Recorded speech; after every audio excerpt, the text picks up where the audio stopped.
यहाँहरु सबैजनालाई मेरो युट्युब च्यानलमा धेरै धेरै स्वागत छ।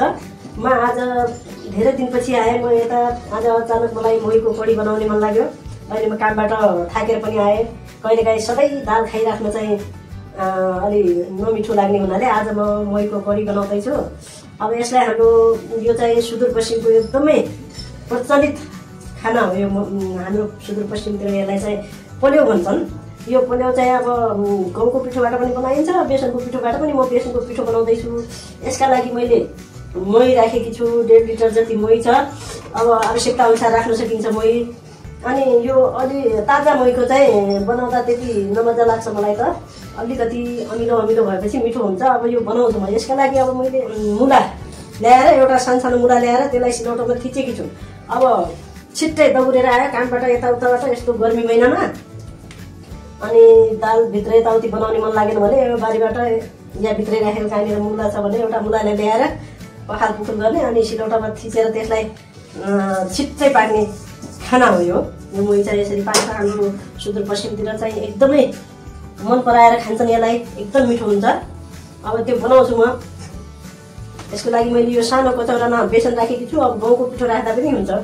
हामी अक्सर गरेर गहुँकै पिठो राख्छौँ। आज म बेसनबाट पनि बनाउँदा धेरै मिठो हुन्छ, स्वादिलो हुन्छ धेरै। हाम्रो सुदूरपश्चिममा चाहिँ एकदमै मन पराएर खान्छन्।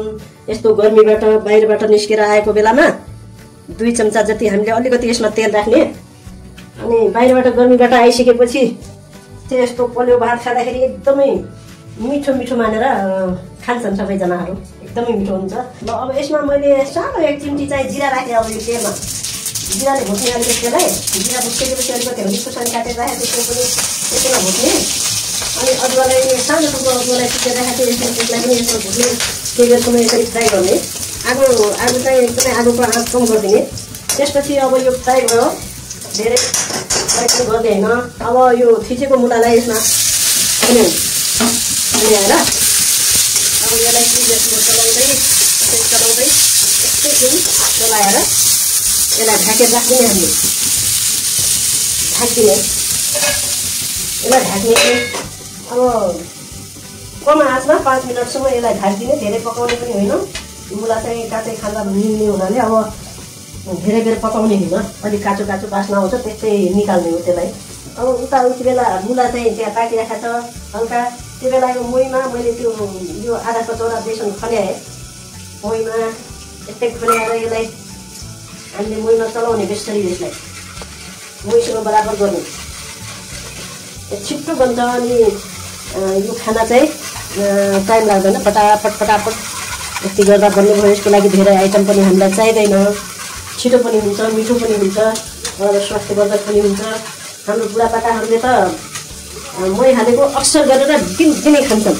तरकारीमा मोही हाल्ने भयो, उसमा मोही हाल्ने भयो। एकदमै स्वादिलो मानेर बुजुर्ग मान्छेहरू त एकदमै मिठो मानेर खान्छन्। अब अहिलेको केटाकेटीहरू कोही अब त्यति दिनदिनै खान चाहिँ मन पराउँदैनन्। र कहिलेकाहीँ चाहिँ केटाकेटीहरूले पनि मन पराउँछन् धेरै। यो अलि हाम्रो मुला चाहिँ अलिकति पाक्यो। धेरै पकाउनु पनि नपकाउने। अब यसमा चाहिँ यो बेसन मिक्स मोहीलाई खनाइदिने। यसलाई खनाउने आधी गरेर यसरी खनाउँदै जाने।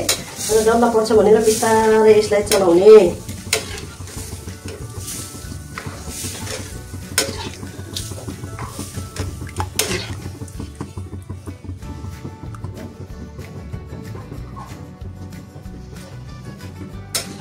अब हामीले चाहिँ यसमा आवश्यकता अनुसार हल्दी राख्ने अलिकति। त्यसपछि अलिकति मैले सब्जी मसला पनि यसमा राखेँ। अनि उसमा राख्ने मसला। अनि यसलाई आफूलाई चाहिए अनुसार आफ्नो आवश्यकता अनुसार यसमा नुन राख्ने। अब हाम्रो यो पोल्यो पाकिसक्यो। मोहीको कडी तयार भइसक्यो। अब यो बाक्लो भएपछि अब बाक्लो पनि मनपर्छ कसैलाई। अब कसैलाई बाक्लो मन पर्दैन भने बाक्लो लाग्यो भने माथिबाट अलिकति मोही थपिदिनुपर्छ। यसरी मोही थपिदिने। माथिबाट मोही थपेर यसलाई चलाइदिने। बराबर गरिदिने। यसलाई त्यसैमा मिक्स गरिदिने। त पाकिसकेको छ पाक्न। त्यसमा अब मोहीलाई मिलाउनु पऱ्यो त्यसलाई। अनि त्यो मिलाइसकेपछि हामीले त्यसमा चाहिँ अलिकति यो मैले सुकमेल, ल्वाङ, काली मरिचको धुलो बनाएको थिएँ। 1 चम्चा सानो चम्चाको 1 चम्चा जति राखेको छु। अनि यो पुदिना पिनेर राखेको थिएँ मैले। पुदिना यसमा पुदिना पनि राखिदिने यसरी। अब यो अलिकति ज्वानो हो, यो ज्वानोलाई चाहिँ त्यत्तिकै खन्याउनुभन्दा यसलाई अलिकति हातमा यसरी माडेर यसरी निमोठेर यसलाई यसमा राखिदिने। यहाँ यसको बास्ना मिठो आउँछ। अब यसलाई चलाइदिने, चलाउने अनि त्यो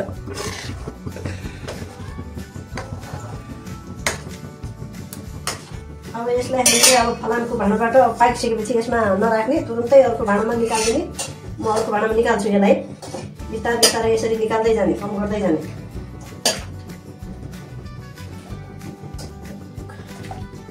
यसरी कम गर्ने।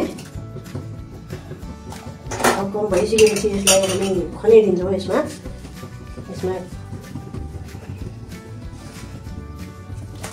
खनाइदिने।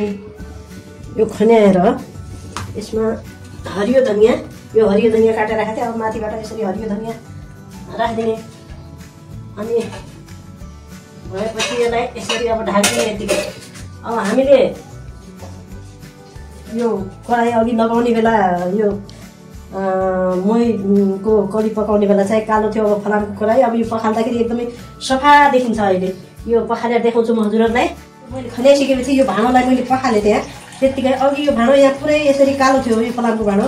अहिले मैले मोहीको कडी पकाइसकेपछि जहाँसम्म यो मोही थियो त्यहाँसम्मको भाँडो यो सफा देखियो, दाग छैन। अब यसरी के हुन्छ भनेपछि भाँडो त फलामको भाँडोलाई अहिले सफा गरिदिन्छ भनेपछि मान्छेको शरीर त के हो, यहाँभित्र भएको हाम्रो कहिले कहिले खानेकुरा इत्यादिको दाग पनि भएको हुन्छ। त्यो सबै कहिलेकाहीँ यसरी मोहीको कडी खाने गर्दाखेरि, कहिले हामीले अमिलो इत्यादि खानेकुराहरू खाने गर्दाखेरि हाम्रो शरीर पनि सफा हुन्छ, शरीरभित्रको अङ्गहरूमा लागेका दागहरू पनि जान्छन्। भात पाकिसक्यो मेरो। यो पितलको भाँडामा मैले भात पकाएको थिएँ, भात तरकारी पाक्यो। अब यो पल्यो पनि हाम्रो यतातिर पल्यो भन्छ, पल्यो पनि तयार भयो। हाम्रो पल्यो तयार भइसक्यो। अब तातो तातो खाने, यसलाई एकदमै मिठो हुन्छ। हजुरहरू पनि बनाउनु होला, पक्कै पनि मनपर्छ होला हजुरहरूलाई पनि। हस् त साथीहरू, आजको मेरो यो पल्यो पकाउने कार्यक्रम मैले सिद्ध्याएँ भनौँ। खाना नै पकाएँ मैले अहिले। अब हामी खाने तयारीमा छौँ। र यो पल्यो यो यसलाई हाम्रो सुदूरपश्चिममा पल्यो भन्छन्। अब मोहीको कडी चाहिँ हाम्रो सुदूरपश्चिमको एउटा प्रसिद्धै खानेकुरा हो। यहाँहरूले मेरो च्यानललाई सब्सक्राइब गर्नुहोला र मेरो भिडियोलाई लाइक तथा कमेन्ट पनि गरिदिनुहुनेछ भन्ने आशा गर्छु। र भगवान् यहाँहरू सबैको लागि सधैँ दाहिने रहन्। हस्त धन्यवाद।